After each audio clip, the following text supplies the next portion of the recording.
Bismillahirrahmanirrahim. Assalamualaikum warahmatullahi wabarakatuh.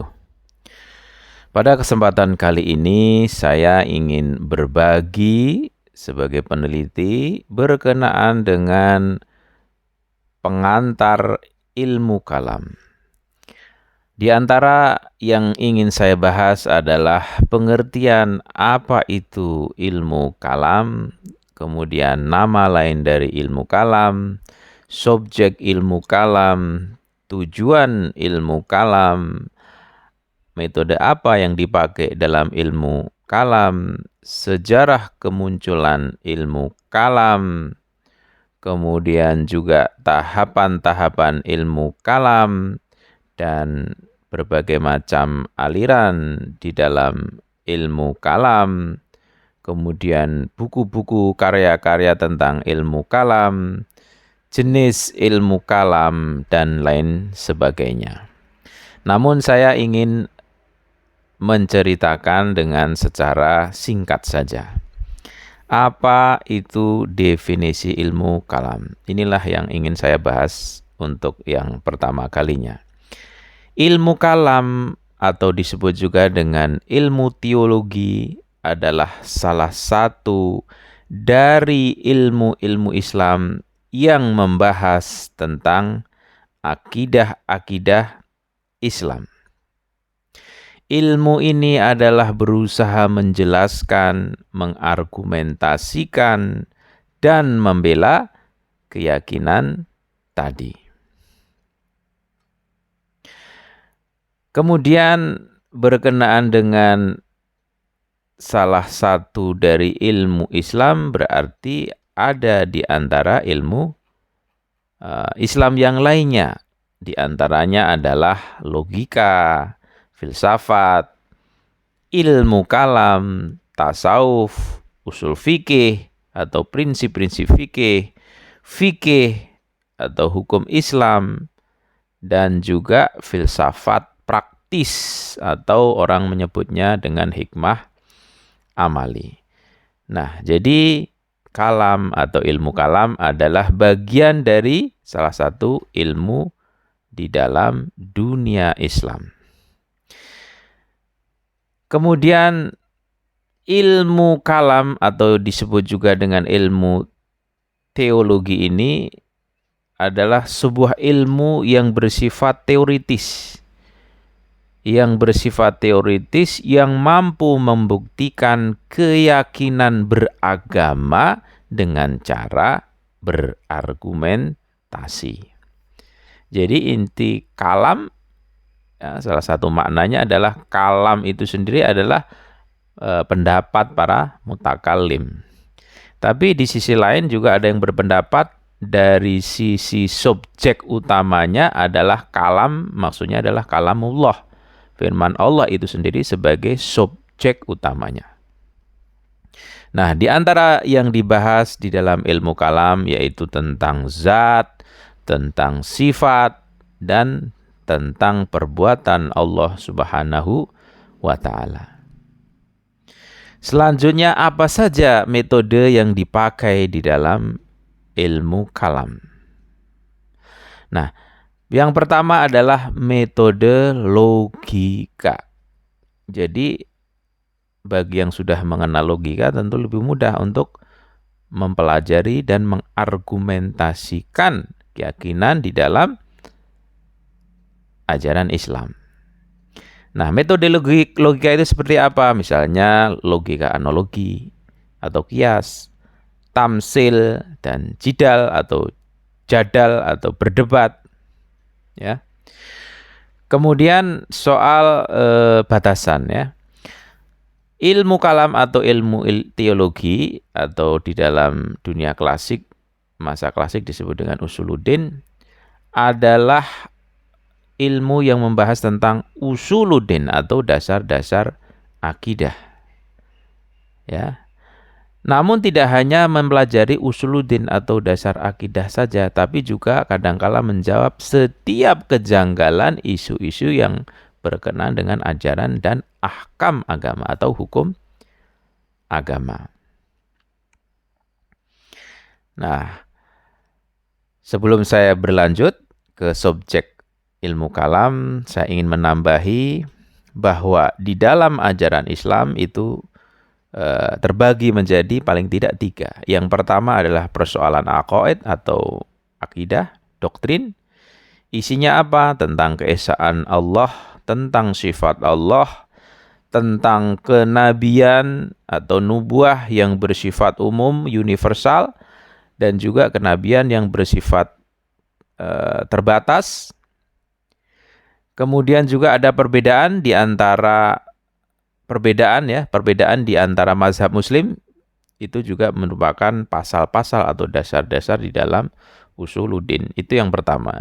Jadi ilmu keislaman yang pertama adalah berkenaan dengan doktrin atau aqaid. Yang adalah level pertama. Level kedua adalah akhlak. Akhlak berkaitan dengan apa? Dengan perintah dan ajaran yang bersifat karakter spiritual dan moral manusia. Apa saja itu? Misalnya tentang keadilan, tentang ketakwaan, ya, tentang keberanian, tentang kesucian, tentang kebijaksanaan, tentang kesabaran, tentang kesetiaan, tentang kebenaran, tentang kepercayaan.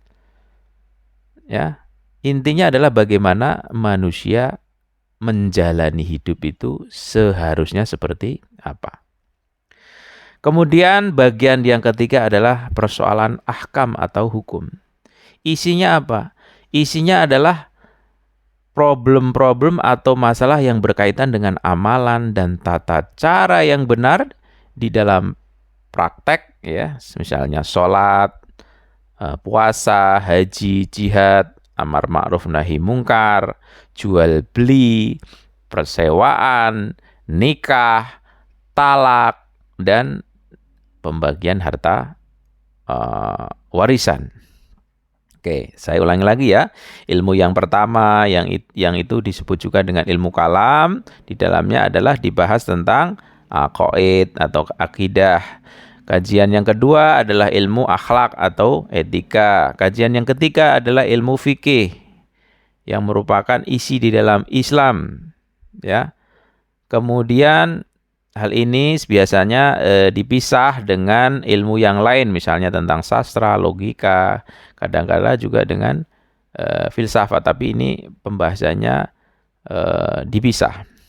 Oke, tadi hanya ingin menjelaskan tentang posisi ilmu kalam dan ilmu yang lainnya di dalam ajaran Islam.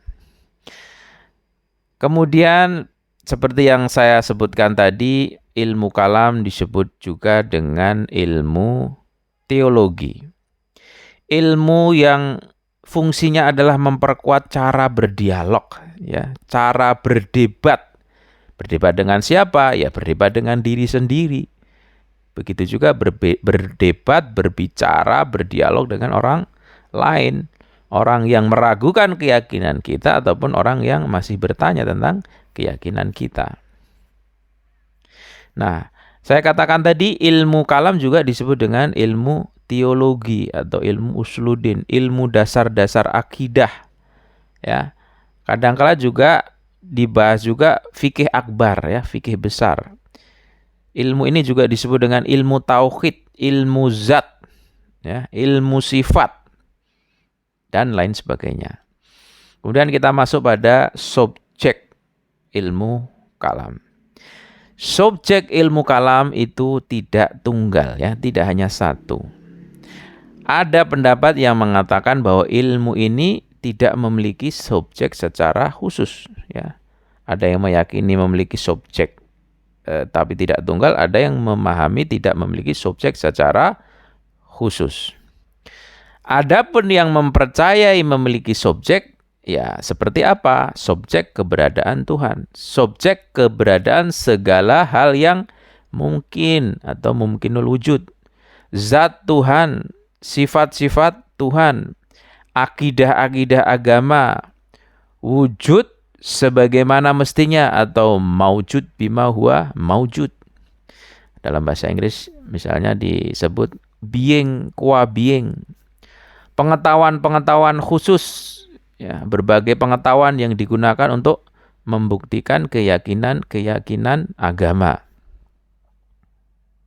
Nah, kemudian perkembangan kesempurnaan ilmu teologi ini sepanjang sejarah telah membuat subjeknya memiliki perbedaan di setiap zaman ya, mengalami ekspansi disesuaikan dengan problem di setiap zaman. Kemudian selanjutnya tentang tujuan ilmu kalam. Apa sih tujuannya ilmu kalam? Seperti yang saya sebutkan tadi, ilmu kalam pertama adalah membela keyakinan-keyakinan agama dalam menghadapi berbagai isu tentang kalam. Yang kedua, menjelaskan konsep, pemahaman, dan permasalahan keyakinan-keyakinan Islam.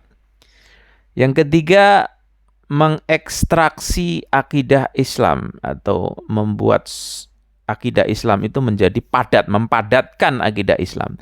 Mendalami agama dengan satu penelitian, ya, satu penelitian yang menjurus pada persoalan-persoalan aqaid atau akidah Islam. Tujuan ilmu kalam selanjutnya adalah membuktikan keyakinan ajaran agama, ajaran agama secara umum. Kemudian ilmu kalam juga bertujuan untuk menyajikan pelajaran akidah secara sistematis. Ya, ini juga bisa dikatakan perkembangan lebih lanjut pada saat awal-awal ilmu kalam mengemuka dan terjadi perdebatan yang panas di antara para mutakalim sehingga masing-masing mencoba menyusun akidah atau ilmu kalam secara sistematis. Kemudian metode. Tadi saya sudah sedikit menjelaskan tentang metode. Kalam atau teologi ya menggunakan varian metode sesuai dengan apa? Sesuai dengan tujuan, sesuai dengan pendekatan, sesuai dengan permasalahannya. Misalnya, pengenalan keyakinan dan pembuktian agama membutuhkan metode yang meyakinkan. Seperti apa? Metode kias, analogi logis, permisalan atau tamsil, retorika atau khitobah, kemudian jidal, berdebat, kemudian berbagai macam metode akli dan nakli ya, mengargumentasikan sesuatu kemudian mengambil satu nas yang relevan yang bisa menjustifikasi argumentasi akal kita, ataupun dimulai dari nakli itu sendiri kemudian kita cari dalil aklinya, dan bahkan eksperimen dan sejarah itu bagian dari metode ilmu kalam. Nah, berarti kalau misalnya kita pakai metode sejarah berarti tarikh, mempelajari sejarah kemunculan emergence of ilmu kalam. Kemudian soal sejarah kemunculan ilmu kalam. Secara umum ya, ilmu kalam itu muncul ketika terjadi penaklukan di dalam dunia Islam yang kemudian para pengikut agama mazhab dari berbagai macam aliran akidah ya berbaur, berkontak satu dengan yang lainnya, berkomunikasi satu dengan yang lainnya. Kemudian dari komunikasi itu menimbulkan satu dialog, perdebatan, dan lain sebagainya. Nah, kemudian ilmu kalam juga kita bisa pahami dari berbagai macam perspektif. Misalnya, kalau ilmu kalam itu dikatakan adalah ilmu tentang misalnya tadi ada komunikasi, ada dialog, maka dialog itu maksudnya adalah dialog tentang keyakinan agama. Maka sejarah kemunculannya bertepatan dengan sejarah munculnya Islam. Karena pembahasan ini telah ada dan sebenarnya ada di dalam Al-Quran dan hadis. Berkenaan dengan apa? Misalnya para penyembah patung dan ahlu kitab. Ya, seperti misalnya temanya tentang tauhid, tentang kenabian, tentang ma'ad dan kebangkitan. Walhasil sejarah kemunculan ilmu kalam di dalam internal agama Islam itu juga dipicu dari Al-Quran dan hadis itu sendiri. Misalnya para kaum jahiliyah sebenarnya sudah meyakini adanya Tuhan, cuman cara menyembahnya itu yang berbeda dan cara memahami Tuhan yang tidak tepat atau salah. Kemudian sejarah ilmu kalam juga dilihat dari internal Islam. Jika pembahasan teologi antara umat Islam sendiri, maka munculnya aliran-aliran agama dan teologi, sejarah kemunculannya adalah setelah wafatnya Rasulullah. Apa itu? Ya, salah satu pokok perselisihan terpenting itu adalah perselisihan tentang imamah, tentang kekhalifahan, tentang tahkim, tentang qada dan qadar, tentang sifat-sifat Allah. Nah, dari tema-tema pertikaian, pertentangan satu dengan yang lainnya ini mengakibatkan munculnya diantaranya aliran Qadariyah, aliran Khawarij, Mu'tazilah, Ahlu Sunnah, dan Syiah. Di antara madhab-madhab di dalam Islam ini, kenapa bisa berbeda-beda? Karena dilihat dari sisi kemunculannya, memang setelah wafatnya Rasulullah, tapi berkenaan dengan apa? Dengan imamah, dengan kekhalifahan, dengan tahkim pada saat peristiwa Perang Siffin, ya, sehingga menimbulkan perdebatan mana yang disebut dengan kafir, mana disebut dengan mukmin dan batasan-batasannya. Oke.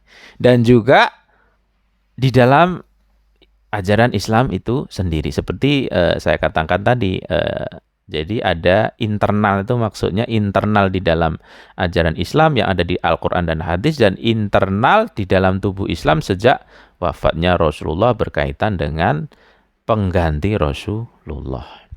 Kemudian sejarah ilmu kalam juga bisa dikatakan seringkali dimulai dari abad kedua Hijriah. Nah, jika yang dimaksud ilmu kalam adalah metode yang sudah ditetapkan, kemunculan mazhab-mazhab teologi artinya memiliki prinsip aturan, ya, sejak kapan? Sejak permulaan abad kedua Hijriyah. Oke, saya ulangi lagi berkenaan dengan faktor kemunculan ilmu kalam dan perluasannya. Pertama, kalam muncul karena ajaran internal Islam, ya, ada di dalam Al-Quran, di dalam riwayat, serta kebutuhan masyarakat untuk mengetahui jawabannya. Yang kedua, perselisihan dan konflik politik yang memunculkan pembahasan teologi dan membentuk ilmu teologi. Di antaranya seperti tema khilafah, imamah pasca wafatnya Nabi, keimanan, dosa besar, peristiwa tahkim yang dipahami Khawarij, tema jabar dan ikhtiar yang diangkat oleh Bani Umayyah untuk mendukung kekuasaannya, kemudian bercampurnya bangsa muslim dengan muslim yang lainnya mengakibatkan konflik keyakinan, dan juga pergaulannya dengan bangsa yang lain seperti bangsa Roma, bangsa Mesir, dan bangsa Persia. Kemudian dari kontak ini menyebabkan pembahasan-pembahasan ilmu teologi menjadi panas dan marak, berkembang luas.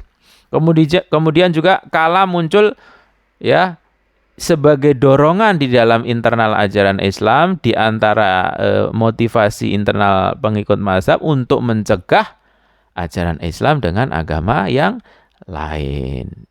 Oleh karena itu misalnya ada beberapa pemikir Islam yang berusaha agar kalam dan filsafat itu tidak bercampur dengan Al-Quran dan hadis, bagaimana dilakukan oleh Ahmad bin Hambal. Kemudian kalam muncul karena gerakan penerjemahan pada paruh kedua abad kedua Hijriah. Ya, ini adalah salah satu dari the emergence of ilmu kalam juga. Jadi gerakan penerjemahan. Jadi dorong oleh gerakan penerjemahan sekitar 150 Hijriah hingga beberapa abad setelahnya. Kemudian berkenaan dengan tahap perubahan dan transformasi. Oke. Kalam memiliki tahap transformasi. Yang pertama adalah tahap keaslian dan kemandirian. Yang kedua tahap kompetisi dan percampuran. Yang ketiga tahap integrasi dan transformasi. Yang keempat tahap kebangkitan dan pembaruan. Kita mulai dari tahap pertama.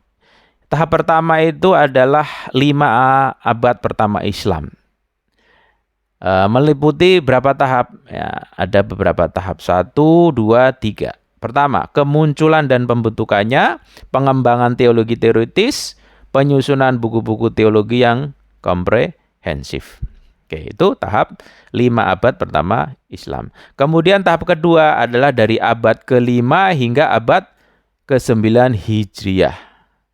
Tahap kedua, tahap kompetisi dan percampuran, para teolog secara terbuka menyerap konsep pemahaman dan metode filosofis, kemudian merekonstruksi teologi berdasarkan konsep pemahaman baru, kemudian secara ketat membela akidah teologi terhadap pemikiran filosofis. Oke, ini adalah tahap abad ke-5 hingga abad ke-9 Hijriah.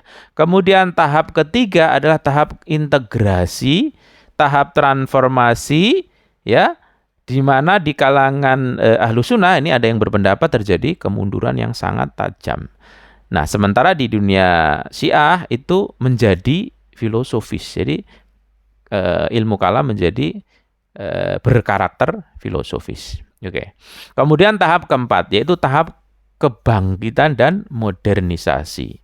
Tahap kebangkitan modernisasi berarti tahap pada masa kita, yaitu dimulai pada abad ke-12 hingga sekarang ya.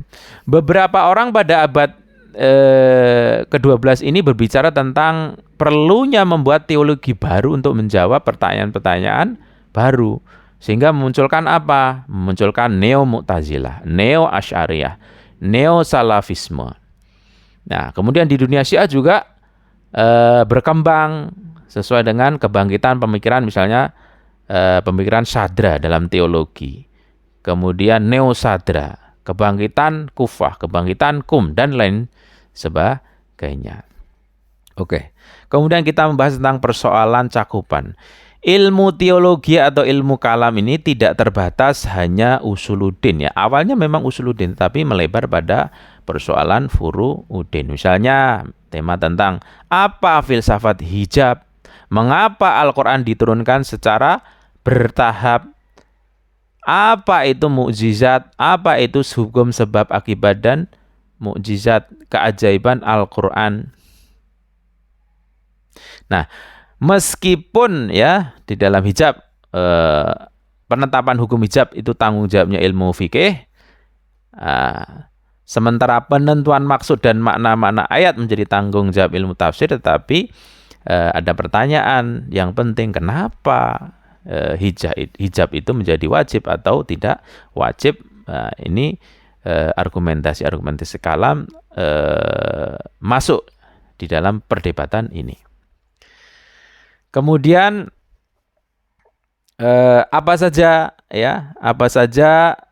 yang diperdebatkan pada awal-awal kalam, ya misalnya tentang qada dan qadar, jabar dan ikhtiar, sifat Tuhan, tauhid dan keadilan, baik dan buruknya perbuatan, pembahasan kenabian, kebangkitan, taklif, mukjizat, dan lain sebagainya. Nah, di dalam kalam Syiah juga dibahas misalnya tentang bukti keberadaan Tuhan, pembuktian ma'ad jasmani, taqiyah, roj'ah, bada, dan lain sebagainya.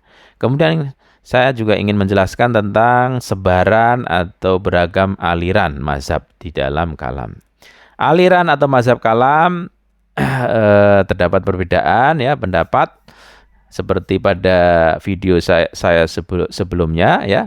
Tetapi bisa dikatakan secara singkat begini, di dalam aliran Ahlus Sunnah ya, itu terdiri dari kelompok Murji'ah, Mu'tazilah, Ahli Hadis, Asy'ariyah, Maturidiyah, Wahabi, dan Khawarij.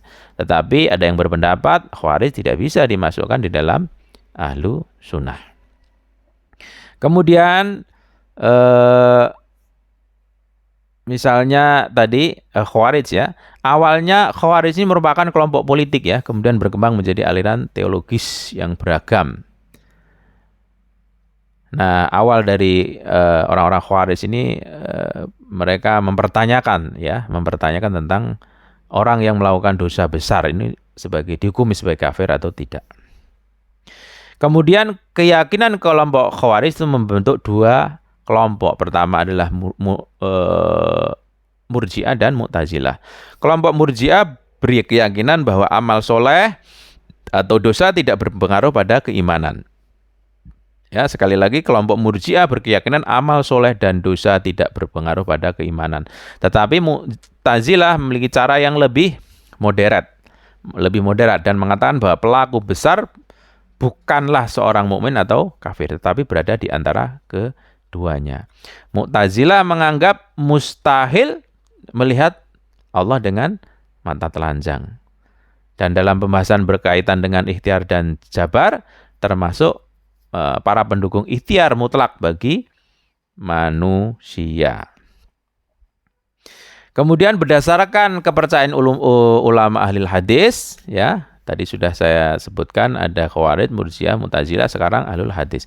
Akidah harus diambil hanya dari penampakan Al-Quran dan hadis. Ini yang disebut dengan ahlul hadis. Para penganut aliran ini bertentangan dengan ilmu kalam, baik teologi rasional yang menganggap akal sebagai dalil independen untuk keyakinan atau ilmu teologi nakli yang menggunakan akal. Tokoh utamanya adalah Ahmad bin Hambal. Para ahlul hadis ini menganggap bahwa Allah bisa dilihat, dan dalam pembahasan jabar dan ikhtiar mereka menerima atau berpaham teori jabar atau jabariyah. Kelompok selanjutnya adalah kelompok Asy'ariyah. Kelompok Asy'ariyah ini pengikutnya adalah Abu Hasan al-Asy'ari. Ya, kelompok Asy'ariyah tidak menakwilkan sifat-sifat yang disebutkan dalam teks-teks agama yang memuat tentang Tuhan, seperti misalnya yadullah, tangan Allah, wajhullah, wajah Tuhan, dan mengatakan bahwa Tuhan Allah memiliki tangan dan wajah, tapi bagaimana itu tidak jelas bagi kita. Mereka membahas jabar dan ikhtiar, mengusulkan teori akuisisi, ya, di mana menyatukan ya antara jabar dan ikhtiar. Kemudian ke mazhab yang selanjutnya adalah Maturidiyah. Maturidiyah didirikan oleh Abu Mansur Maturidi. Seperti mazhab Asy'ari mencari jalan antara ahli hadis dan Mu'tazilah. Aliran teologi ini mengakui validitas akal Maturidiyah ya, dan menyingkap, menerima prinsip-prinsip keyakinan. Mazhab ini juga menerima husn dan qub, kebaikan dan keburukan suatu perbuatan, menganggap keinginan manusia terlibat di dalam melakukan sesuatu dan menganggap Tuhan bisa dilihat. Selanjutnya adalah Wahabi. Wahabisme adalah suatu aliran yang didirikan oleh Muhammad bin Abdul Wahab. Salah satu ciri Wahabi adalah sering kali menuduh muslim lain sebagai orang yang melakukan kemusyrikan dalam beribadah dan melakukan bid'ah dalam agama. Kemudian apa saja buku-buku ilmu kalam? Misalnya Mu'tazilah ya, Qadhi Abdul Jabbar ya, tokohnya, bukunya ada Syarh Usul Khamsah. Asy'ariyah ditulis Abu Hasan al-Asy'ari, bukunya Maqalat al-Islamin. Qadhi Abu Bakar Bakilani, bukunya Tamhid Awail. Abu Hamid Ghazali dalam bukunya Iqtisad fi al-Aqaid. Fahruddin Razi, bukunya Al-Musa Al-Muhassal Al-Arba'in, Murid fi Usuluddin. Sa'uddin Taftazani, Syahr al-Maqasid. Kemudian ada Maturidiyah, Abu Mansur Maturidi, bukunya At-Tauhid. Kemudian aliran Salafi, tokohnya adalah Ibnu Taimiyah, bukunya Minhaj Sunnah al-Nabawiyah. Sementara di kalangan Syiah Imamiyah, bukunya seperti Awail Maqalid, Tasis al-Iqad, Tajrid al-I'tiqad, Kasf al-Murad. Nah, di antara tema-tema buku-buku kalangan Syiah Imamiyah. Kemudian tokoh-tokohnya seperti Syekh Mufid, Hajjah Nasruddin At-Tusi, dan Alama Al-Hili. Nah, demikian tadi sejarah ataupun pengertian ilmu kalam ya. Semoga bermanfaat. Sekian, wassalamualaikum warahmatullahi wabarakatuh.